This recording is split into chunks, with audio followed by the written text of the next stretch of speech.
9 বছর পর বাংলাদেশে ফিরলেন বিএনপি নেতা সালাউদ্দিন আহমেদ।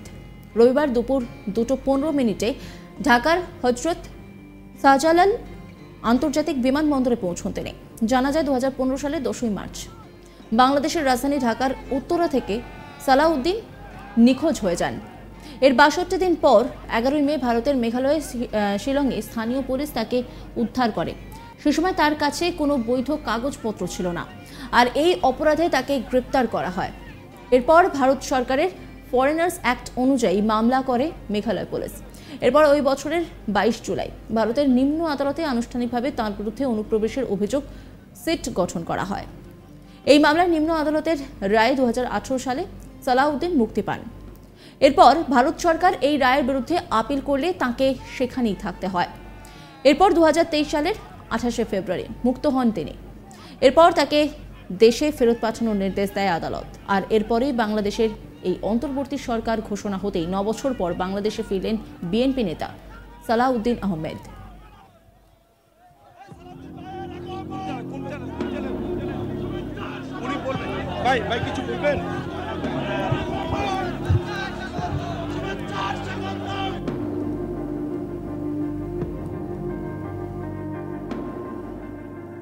প্রসঙ্গত, অন্তর্বর্তীকালীন সরকারের মেয়াদ কতদিন হবে তা নিয়ে এখনই আলোচনা করা বা সিদ্ধান্ত নেওয়া সম্ভব নয়।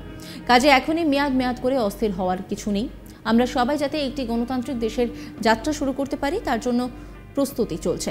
সেই প্রস্তুতির জন্য যে সময় দরকার সেটাই আমরা নেব। শেষ পর্যন্ত আমরা গণতন্ত্রের দিকে যাব। অন্তর্বর্তীকালীন সরকারের মেয়াদ নিয়ে সাফ জানিয়ে দিলেন উপদেষ্টা রিজওয়ানা। অন্তর্বর্তীকালীন সরকারের মেয়াদ নিয়ে এখনই অস্থির হওয়ার কিছু নেই বলে মন্তব্য করেছেন বন ও পরিবেশ বিষয়ক উপদেষ্টা সৈয়দা রিজওয়ানা হাসান। শুক্রবার অন্তর্বর্তীকালীন সরকারের উপদেষ্টা পরিষদের বৈঠক শেষে সাংবাদিকদের প্রশ্নের জবাবে একথা বলেন তিনি বলেন যে অন্তর্বর্তীকালীন সরকারের মেয়াদ কতদিন হবে তা নিয়ে এখনই আলোচনা করা বা সিদ্ধান্ত নেওয়া সম্ভব নয়। কারণ আপনি কি সংস্কার চান, আর আপনারা যদি সংস্কার না চান তখন আর এক কথা। কাজেই এখনই মেয়াদ করে অস্থির হওয়ার কিছু নেই। আমরা সবাই যাতে একটি গণতান্ত্রিক দেশের যাত্রা শুরু করতে পারি তার প্রস্তুতির জন্য এই অন্তর্বর্তীকালীন সরকার। সেই প্রস্তুতির জন্য যে সময় দরকার সেটাই আমরা নেব। শেষ পর্যন্ত আমরা গণতন্ত্রের দিকে যাব। দুর্নীতির বিরুদ্ধে সিস্টেম পরিবর্তন করার জন্য তারা আন্দোলন করেছেন। সুতরাং দুর্নীতির বিরুদ্ধে অবশ্যই ব্যবস্থা নেওয়া হবে। তবে আজকে আমাদের বেশিরভাগ আলোচনা হয়েছে আইন শৃঙ্খলা নিয়ে।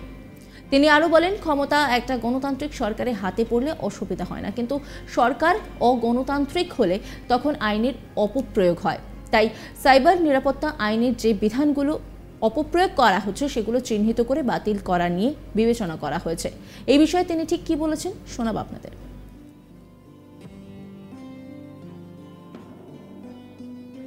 মেয়াদের বিষয়ে এখন আলোচনা করাটা বা সিদ্ধান্ত নেওয়াটা সম্ভব না, কারণ আপনি যদি কি রিফর্ম চান এটা না বুঝে তো আমি মেয়াদের কথা বলতে পারবো না। আর রিফর্ম যদি আপনারা না চান তাহলে আবার আরেক কথা। হ্যাঁ, কাজে এখনই মেয়াদ করে অস্থির হওয়ার কিছু নাই। আমরা সকলেই গণতান্ত্রিক দেশে একটা যাতে যাত্রা শুরু করতে পারি সেটার প্রস্তুতির জন্যই তো এই অন্তর্বর্তীকালীন সরকার। সেই প্রস্তুতিটা নেওয়ার জন্য যেটুকুন সময় দরকার শুধুমাত্র সেটুকুন সময়ই আমরা নেব।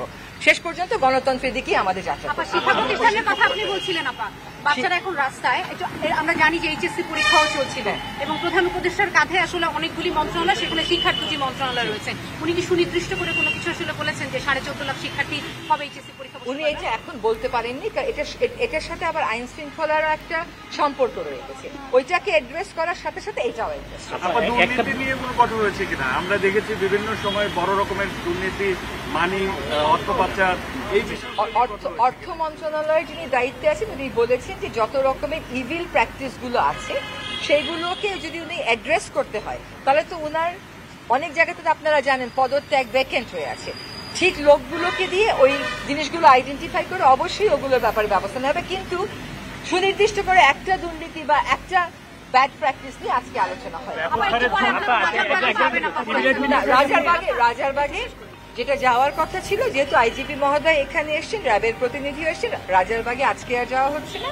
আজকে স্বরাষ্ট্রমন্ত্রী মহোদয়ের সাথে এনারা বসবেন স্বরাষ্ট্র উপদেষ্টার সাথে, আজকে ওনারা বসবেন এবং সেখানে আরেকটু বিস্তারিত দীর্ঘদিন ধরে আপত্তি জানিয়েছিলেন, বাতিলেরও কথা বলেছিলেন, তো অলমোস্ট আপনারা সবাই এখানে এই উপদেষ্টা পরিস্থিতি আছেন, তো এখন কি আইনটি বাতিল করবেন? আমি এটাই বললাম যে সাইবার নিরাপত্তা আইনে যে বিধানগুলো জি আমি আছি, শোনেন, কতগুলো ক্ষমতা একটা গণতান্ত্রিক সরকারের হাতে পড়লে অসুবিধা হয় না, কিন্তু সরকার যখন অগণতান্ত্রিক হয়ে পড়ে তখন এটার অপপ্রয়োগ হয়। সে কথাটাও হয়েছে। কোন বিধানগুলো অপপ্রয়োগ করার যাচ্ছে সেগুলো আইডেন্টিফাই করে বাতিলের কথা বিবেচনা করা হচ্ছে। এখন অনেক জায়গায় মানে ডাকাতি বা এই ধরনের সমস্যা শোনা যাচ্ছে, সেটার ব্যাপারে কোনো আলোচনা? সেটার ব্যাপারে কথা হয়েছে, এখানে আইজিপি মহোদয়কে জিজ্ঞেস করা হয়েছে যে ওনার কাছে কি তথ্য আছে। ওনার কাছে যা তথ্য আছে তার সাথে আবার যা প্রচারিত হচ্ছে সবসময় মিলছে না, আবার ওনাদের অনেকগুলো থানাও তো ফাংশনাল না, কাজে ওনার কাছে সব তথ্য এখন থাকবে এটাও আমরা ধরে নিতে পারি না। তবে সেটার ব্যাপারেও কথা হয়েছে যে যত দ্রুত সম্ভব আইন শৃঙ্খলা রক্ষাকারী বাহিনী, বিশেষ করে পুলিশ যাতে নেমে যায় এবং আমরা সকলেই যেন পুলিশকে সাহায্য করি, কারণ পুলিশের মতন একটা বাহিনীর মনোবল যখন ভেঙে যায় তখন কিন্তু সে অনিরাপদ বোধ করে সে নামবে না। সেজন্য আমাদের যে শিক্ষার্থী প্রতিনিধি আছেন তারা এবং স্বরাষ্ট্রমন্ত্রী মহোদয়ের আলোচনা করবেন পুলিশদের সাথে, যাতে করে তারা রাস্তায় যত দ্রুত সম্ভব